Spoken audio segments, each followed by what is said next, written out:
संध्या के समय मैथुन नहीं करना, भोजन नहीं करना, शयन नहीं करना, उस समय जप करना, भगवान का ध्यान करना। तो शास्त्र जो आज्ञा करता है, हम अगर उसका पालन करेंगे तो हमारी उन्नति होगी। अब जैसे गुरुवार के दिन किसी भी स्थिति में बाल नहीं कटाना, द्वादशी के दिन किसी भी स्थिति में तुलसी जी को नहीं छूना। तो जो शास्त्र मर्यादा बनाई गई, अब उसमें हम क्यों नहीं कह सकते? क्योंकि ये ब्रह्म ऋषियों के द्वारा बनाई हुई मर्यादा है। बुधवार को और शुक्रवार को आप बाल कटवा सकते हैं, लेकिन अन्य दिनों में कटवाने से आपके पुण्य क्षय होंगे। ब्रह्म ऋषियों ने जो मर्यादा बना रखी है, अगर हम उससे चलेंगे तो हमें ज्यादा लाभ मिलेगा। अब रोज सुबह लोग बाल आदि, तो हम कहते हैं केवल बृहस्पतिवार को मत करवाओ, और ना मानो तो गुरुवार का दिन परम पवित्र गुरु के लिए है, उस दिन आप क्षौर कर्म न करें, बिल्कुल निषेध है। नहीं, उससे पुण्य नष्ट होते हैं, आयु नष्ट होती, बुद्धि नष्ट होती। अब अगर आप नहीं मानोगे तो वैसे ही आपके आचरण होते चले जाएंगे, गिरते चले जाओगे। देखो, आप सब लोग यहाँ क्या देखने आए हो, हम आपको बता रहे हैं। आप यहाँ क्यों आए हो, हम दो बातें आपसे रखते हैं। आप क्या देखने आए हो और आप यहाँ क्यों आए हो?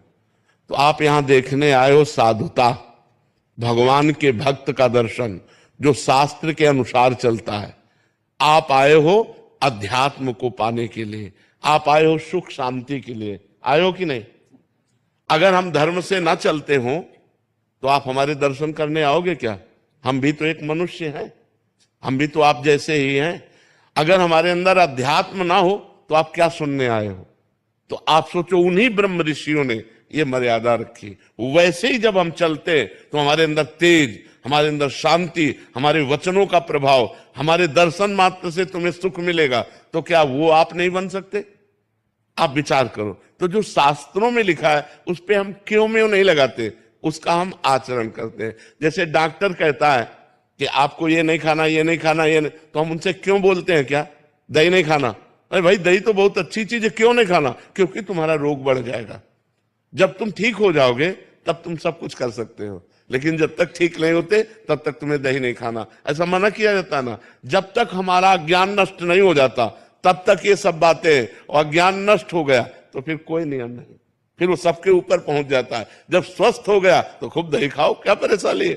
जब आप आत्मा स्वरूप में स्थित हो गए, देह भाव खत्म हो गया, तो बार बने या बना रखा रहे, क्या फर्क पड़ता है?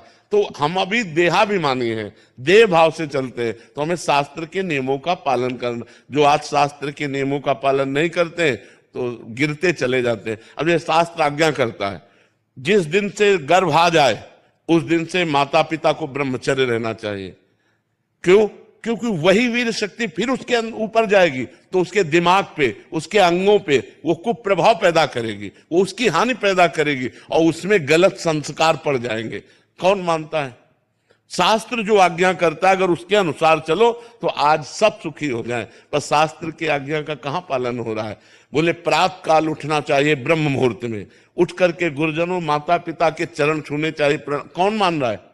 प्रातः काल उठ के रघुनाथा, मात पिता गुरु नावे माथा, मातृ देवो भो, पितृ देवो भो, अतिथि देवो भो। कहां गया?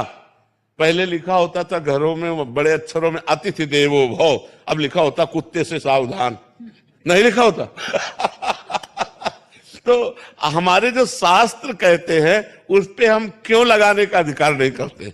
हम उनका पालन करते हैं। क्यों लगाने का मतलब संशय करना, और पालन करने का मतलब श्रद्धा करना। और श्रद्धावान लभते ज्ञानम, श्रद्धावान ही ज्ञान को प्राप्त होता है, श्रद्धावान ही आनंद को प्राप्त होता है, श्रद्धावान ही परम शांति को प्राप्त होता है।